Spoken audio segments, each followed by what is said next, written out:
Ok, vamos desvendar isso. Hoje a nossa exploração entra num território que, à primeira vista, pode soar como algo restrito àqueles corredores poerentos dos departamentos de filosofia. Filosofia pura, né? Exato. Estamos mergulhando nas engrenagens da lógica e no verdadeiro papel dos argumentos. A nossa fonte de hoje é o texto A Lógica e o Papel dos Argumentos. E a nossa missão com esta análise aprofundada não é debater abstrações, tá? Pelo contrário. A ideia é pegar a arquitetura do pensamento crítico e transformar isso numa ferramenta de sobrevivência diária. Porque, se a gente parar para pensar, nós navegamos por uma avalanche ininterrupta de informações. São manchetes desenhadas para causar pânico, discursos altamente persuasivos a cada minuto do nosso dia. O que é fascinante aqui é como nós fomos condicionados a confundir o consumo de informação com o ato de pensar sobre a informação. Nossa, total. Rolar um feed de notícias ou, sei lá, escutar um discurso político não significa que estamos exercendo qualquer tipo de pensamento crítico. O pensamento crítico exige uma postura quase combativa contra a nossa própria passividade, sabe?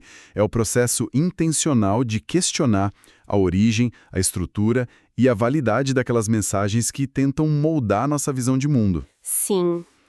Na sua essência, assumir as rédeas do próprio intelecto em vez de terceirizar as nossas conclusões. Mas, assim, na prática, exigir essa postura vigilante o tempo todo não é pedir demais do cérebro humano? Biologicamente falando, nós somos programados para buscar atalhos cognitivos, não somos? Com certeza. Gostar de quem concorda com a gente economiza energia. Então, como é o perfil dessa pessoa que consegue, de fato, dominar essa arte e não ser engolida pelas narrativas prontas? Esse é um excelente ponto. A biologia joga contra, sem dúvida nenhuma. É por isso que o que separa um pensador crítico não é necessariamente um QI mais elevado, mas uma disciplina mental muito rigorosa. Uma prática, né? Exato. E o pilar central dessa disciplina, de acordo com o texto, é a mente aberta. Isso não significa ser ingênuo ou aceitar qualquer ideia absurda que aparece. Ah, claro. Significa ter a capacidade de suspender o julgamento inicial. É você escutar uma ideia com a qual discorda visceralmente e, ainda assim, permitir que as evidências sejam examinadas antes de fechar a porta. E, junto a isso, vem uma natureza profundamente analítica e sistemática. O pensador crítico tem horror a conclusões precipitadas. Ele prefere a incerteza temporária à falsa segurança de uma resposta fácil. Sabe quem resumiu isso de um jeito brilhante e um tanto inusitado em nossas fontes de hoje? Quem? A Martha Stewart. Olha só. Sim, é ela mesma. Ela tem uma frase que diz: sem uma mente aberta, nunca é possível alcançar um grande sucesso. Pode parecer meio estranho trazer um ícone de estilo de vida para um debate sobre lógica, mas faz todo sentido prático. Faz muito sentido. Se a porta de entrada da percepção está trancada por vieses de confirmação, nenhuma informação nova consegue entrar para ser testada. Só que para ter essa porta aberta, quem nos ouve precisa dominar um gargalo fundamental, que é a diferença abismal entre ouvir e escutar. Essa distinção é exatamente onde a maioria das pessoas tropeça logo na largada. Ouvir é estritamente fisiológico. É o tímpano vibrando, é o barulho do trânsito, a música no elevador, a voz de alguém falando no fundo de uma sala. O cérebro capta e simplesmente descarta. É o ruído de fundo da vida. Exatamente. Escutar, por outro lado, é um processo psicológico denso. É a ação deliberada de interpretar, decodificar e dar sentido àqueles sons. O pensamento crítico morre de inanição se não estivermos no estado de escuta ativa, focando não apenas no que está sendo verbalizado, mas principalmente no que está sendo omitido. E aqui é onde a coisa fica realmente interessante, porque o nosso maior inimigo não é a falta de atenção, mas a chamada escuta defensiva. A escuta defensiva é fatal. Sim. E para ilustrar como a nossa mente entra em curto-circuito, nossas fontes usam um dos temas mais inflamáveis que existem, que é o debate sobre o aborto. E eu quero deixar claríssimo para a nossa audiência que nós não estamos aqui para tomar nenhum tipo de partido moral ou político. De forma alguma. Quando um tema sensível assim é colocado na mesa. Ocorre um sequestro cognitivo. Quando um tópico que toca nos nossos valores mais profundos surge, o cérebro percebe isso não como um debate de ideias, mas como uma ameaça física. A escuta psicológica desliga quase imediatamente. Apaga tudo. Apaga. A outra pessoa continua movendo os lábios, as ondas sonoras continuam chegando, mas a nossa mente já abandonou o modo de recepção. Nós passamos a usar toda a nossa energia mental para formular um contra-ataque interno. É aquela sensação de que a pessoa está apenas esperando o outro respirar para poder disparar a resposta, né? Exatamente. No resultado prático dessa dinâmica, são dois monólogos acontecendo no mesmo espaço físico. A comunicação real desaparece. A troca lógica é pulverizada, porque ninguém está escutando a premissa do outro. Para quebrar esse ciclo, o pensador crítico precisa de uma força de vontade imensa para silenciar esse monólogo interno defensivo e forçar o cérebro a processar o argumento oposto até o fim. É quase doloroso, mas muito necessário. E se conseguirmos essa proeza de realmente escutar até o fim, sem montar essas trincheiras mentais, a gente entra na fase de dissecar a mensagem. É uma analogia fantástica do texto que compara o pensador crítico a um cirurgião. É uma ótima imagem. Nós pegamos a mensagem, colocamos na mesa de operação e usamos um bisturi intelectual para separar o que é apelo emocional do que é de fato evidência. Para testar essa cirurgia, o material traz um cenário que eu chamo de o dilema do vinho. A história da Shonda? Essa mesma. Imagine uma palestrante chamada Shonda com uma ótima oratória. Ela sobe ao palco e declara que os americanos são as pessoas com os piores hábitos de saúde do mundo. Ela cita estatísticas de que ataques cardíacos lideram as causas de morte. Em seguida, ela conta uma história de cortar o coração sobre o tio dela, que quase morreu de infarto e hoje vive preso a aparelhos e remédios caros. Bem apelativo. Muito. A plateia fica comovida. E então, ela entrega a solução mágica. Para prevenir tudo isso, beber 4 ou mais taças de vinho tinto de uma única vez traz benefícios formidáveis ao coração. É um exemplo perfeito porque ilustra muito bem como um argumento ruim se esconde atrás de emoções fortes. É aí que a avaliação fria daquele cirurgião que você mencionou precisa entrar. Isso. Nós separamos a história triste do tio da alegação médica sobre o vinho e começamos a fazer perguntas brutais a essa mensagem dissecada. Qual é a autoridade da Shonda? Ela é médica, cardiologista, pesquisadora clínica? Não, ela não é nada disso. Exato. Ela apenas leu sobre o assunto para montar um discurso persuasivo. Depois, passamos isso pelo filtro do raciocínio prático. Beber 4 taças de vinho de uma única tacada soa como saúde ou soa como um atalho para a intoxicação e o consumo excessivo? 4 taças é bastante coisa, e o golpe de misericórdia vem quando buscamos evidências contraditórias. Qualquer consenso médico atual diria que o consumo de álcool nessa quantidade, de uma só vez, sobrecarrega o fígado e traz riscos que superam vastamente qualquer benefício hipotético de antioxidantes. O problema é que a plateia quer acreditar na Shonda. A mensagem dela é sedutora porque oferece um passe livre para um hábito prazeroso, embalado como se fosse cuidado médico. É por isso que o rigor analítico não pode ceder aos nossos desejos. Se a base de evidências de um argumento evapora quando exposta ao questionamento básico, a estrutura inteira cai. David Hume, o filósofo escocês, tem uma máxima definitiva sobre isso. Ele diz: um homem sábio ajusta sua crença à evidência. Perfeito. Se a evidência é frágil, a nossa crença na conclusão deve ser proporcionalmente nula, não importa o quão carismática seja a pessoa no palco. Isso nos leva a uma armadilha clássica da comunicação, uma verdadeira dança perigosa com as palavras. Há uma confusão enorme entre o que o emissor joga no ar e o que o receptor captura. A velha questão do implicar e inferir. Exatamente. Muitas vezes vemos a tentativa de traduzir os termos do inglês, imply e infer, diretamente como implicar e inferir. Mas, para o nosso uso prático e conversacional no Brasil, a dinâmica mais clara é a diferença entre insinuar, ou dar a entender de um lado, e deduzir do outro. Quem nos ouve pode usar essa regra para soar muito mais inteligente. Compreender a fronteira entre esses dois verbos é blindar a própria mente contra a manipulação. O falante ou o escritor é aquele que insinua.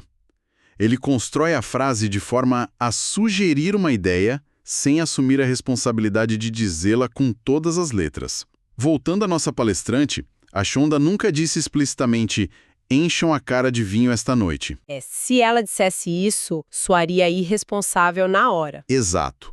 Mas ela insinuou os benefícios absurdos. E quem deduz ou infere é a audiência. A dedução é o salto lógico que nós damos a partir das entrelinhas. É a conclusão que tiramos da nossa própria cabeça com base nas pistas que nos foram dadas. Dominar essa diferença é vital, principalmente na política ou na publicidade, onde comunicadores habilidosos insinuam promessas grandiosas o tempo todo, mas se protegem negando que tenham dito algo concretamente, caso sejam cobrados. Eles sempre dizem que foram mal interpretados. Sim, eles culpam a audiência por ter deduzido errado. Quando se mapeia quem está insinuando o quê, a gente para de cair nessa armadilha de responsabilidade transferida. Mas a análise crítica não lida apenas com truques de linguagem. Às vezes o desafio é lidar com evidências que são genuinamente complexas e contraditórias. Nem tudo é tão preto no branco quanto o discurso do vinho. Pois é. E o que fazemos quando a evidência contraditória é real? O cenário clássico do texto para explorar essa área cinzenta é o uso do cinto de segurança. A regra geral, amparada por décadas de dados absolutos de engenharia e medicina, é inquestionável. Cintos de segurança salvam vidas em colisões. Um fato comprovado. Mas o que um pensador crítico faz quando se depara com a estatística de que, se um carro cair num rio e começar a afundar, o cinto de segurança pode prender a pessoa, atrasar a fuga e resultar em afogamento? Essa evidência contraditória existe. E aí, o que a gente faz com ela? É nesse ponto exato que mentes não treinadas sofrem um colapso lógico. O instinto leigo, ao encontrar uma única exceção dramática, é jogar a regra geral no lixo. É o famoso raciocínio falacioso: se não funciona em 100% dos cenários imagináveis, então é inútil. 880, né? Isso. O pensador crítico, no entanto, pesa os contextos. Qual é a probabilidade estatística de sofrer uma colisão frontal severa numa rodovia versus a probabilidade de o carro mergulhar num lago? É uma diferença brutal. Muito. A existência de uma exceção trágica num contexto altamente específico não invalida a proteção monumental que o cinto oferece em todos os outros cenários rotineiros. Avaliar evidências exige maturidade para lidar com proporções e não a busca cega por um purismo absoluto. E para ter essa maturidade sem se deixar levar pelo pânico do "e se meu carro cair num rio?", precisamos de uma habilidade que eu considero a mais libertadora de toda essa exploração: a autorregulação. Essa é essencial. E não estamos falando de anular nossa personalidade ou de fingir que não temos opiniões prévias. A autorregulação é a capacidade de criar uma sala de espera na própria mente, um espaço onde criamos distância entre o que nós instintivamente queremos acreditar e a mensagem que está ali na mesa do cirurgião. É o diálogo interno analítico. É conseguir olhar para as próprias reações e dizer: eu estou rejeitando esse argumento porque ele não tem lógica ou porque ele fere o meu ego e as minhas crenças anteriores.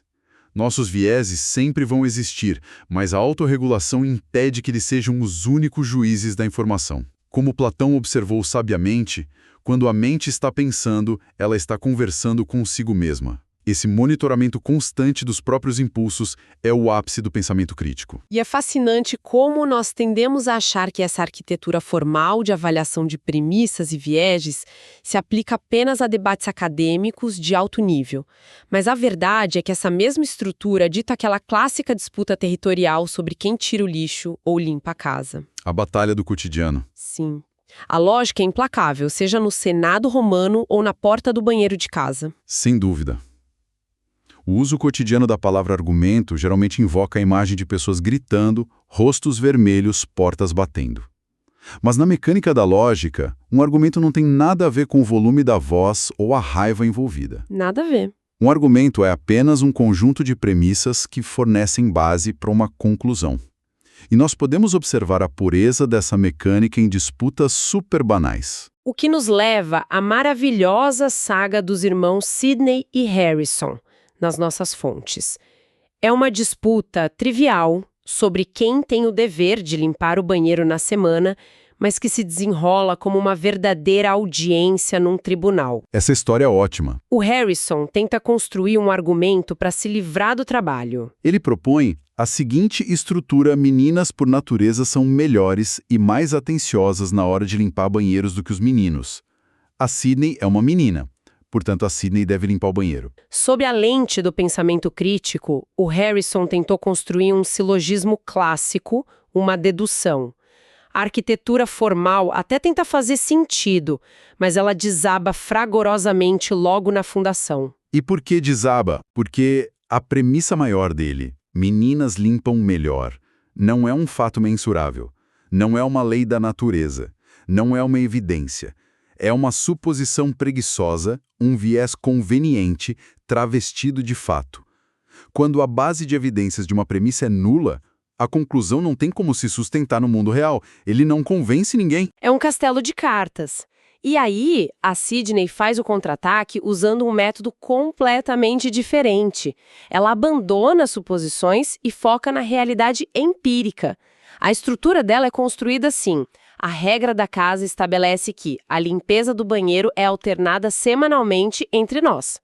O fato histórico indiscutível é que eu limpei o banheiro na semana passada. O quadro de tarefas na porta da geladeira, que é a prova física, indica que é a sua vez. A conclusão inevitável é: você limpa. A Sidney deu uma aula de indução sólida. Ela empilhou blocos de evidências inegáveis. A regra acordada, a ação passada documentada e o indicador visual atual. Não sobrou margem para o Harrison inserir qualquer evidência contraditória válida. A força do argumento dela não residia em generalizações abstratas, mas na solidez inquebrável dos fatos específicos que convergiam para uma única conclusão lógica. E o veredito claro é o Harrison com uma escova de limpeza na mão. Exatamente. E é engraçado, mas também assustador perceber que a exata mesma mecânica lógica usada por um adolescente tentando escapar de uma tarefa doméstica é a mesma estrutura usada por nações para justificar conflitos globais. A escala muda, a mecânica é a mesma. A diferença não está nas engrenagens do argumento, mas no peso devastador das consequências. E para entender isso, precisamos aprofundar a linha que separa a dedução da indução, agora com apostas altíssimas no cenário mundial. Vamos começar pela dedução, então. No mundo da lógica, a dedução é a busca pela garantia inflexível da verdade. Ela parte do geral para o específico. O modelo é aquele que sobreviveu aos séculos. A premissa maior afirma uma regra universal. A premissa menor apresenta um caso específico que se encaixa na regra. E a conclusão torna-se uma certeza matemática. Aquele exemplo clássico de Sócrates. Isso. Se todos os homens são mortais, e Sócrates é um homem, Sócrates é mortal. Ponto final. A gaiola de ferro da dedução garante que, se as premissas forem verdadeiras, a conclusão não tem como ser falsa. Mas, e aí está o grande perigo. O que acontece quando uma estrutura dedutiva perfeitamente desenhada é alimentada com dados apodrecidos? Nossas fontes trazem o caso histórico da invasão do Iraque pelos Estados Unidos no início dos anos 2000. E, novamente, é vital reforçar que estamos olhando para isso com uma frieza de engenheiros desmontando o motor que explodiu, sem entrar no mérito político, ok? Sim, foco total na estrutura lógica. A máquina argumentativa que vendeu a guerra operou assim. Premissa maior: os Estados Unidos, como política de segurança, devem intervir em países que possuam armas de destruição em massa. Premissa menor: a inteligência e os especialistas afirmam que o Iraque possui essas armas prontas para uso. Conclusão lógica: os Estados Unidos devem invadir o Iraque. Ocorreu porque a validade lógica de um argumento não garante a veracidade das suas premissas no mundo real. Quando o tempo provou que a premissa menor, as evidências da inteligência sobre as armas, era falha e não se sustentava, a fundação sumiu. Desmoronou. Totalmente. O castelo lógico perfeito estava pairando no ar. A dedução, por mais elegante que seja na teoria, é tão perigosa quanto a falsidade das premissas em que se apoia. E no extremo oposto dessa rigidez dedutiva, nós temos o raciocínio indutivo. Se a dedução constrói do teto para o chão, a indução constrói do chão para o teto. É pegar vários casos específicos, como a Sidney fez com as regras da casa e o quadro de tarefas, e conectá-los para formar uma regra geral ou uma conclusão provável. A força da indução não é a certeza absoluta, mas o grau de probabilidade de que a conclusão esteja correta. Exato, e é uma vulnerabilidade humana universal ter dificuldades com isso. O material cita as observações de William John Wills sobre o quanto a deficiência na compreensão básica de indução e dedução corrompe o debate público, porque assim como a dedução falha por premissas mentirosas, a indução tem um tendão de Aquiles mortal, que é a indução apressada. A indução apressada é um clássico. É a tendência desesperada de pegar um ou dois exemplos isolados e declarar que eles representam o universo inteiro. E o exemplo usado nas nossas fontes para ilustrar a indução apressada levada ao limite máximo é a reação coletiva após os ataques do 11 de setembro. Naqueles dias, impulsionados por um misto de terror, luto e muita confusão, vimos uma falácia indutiva gigantesca tomar forma na sociedade. E, mais uma vez, nossa análise aqui é estritamente estrutural.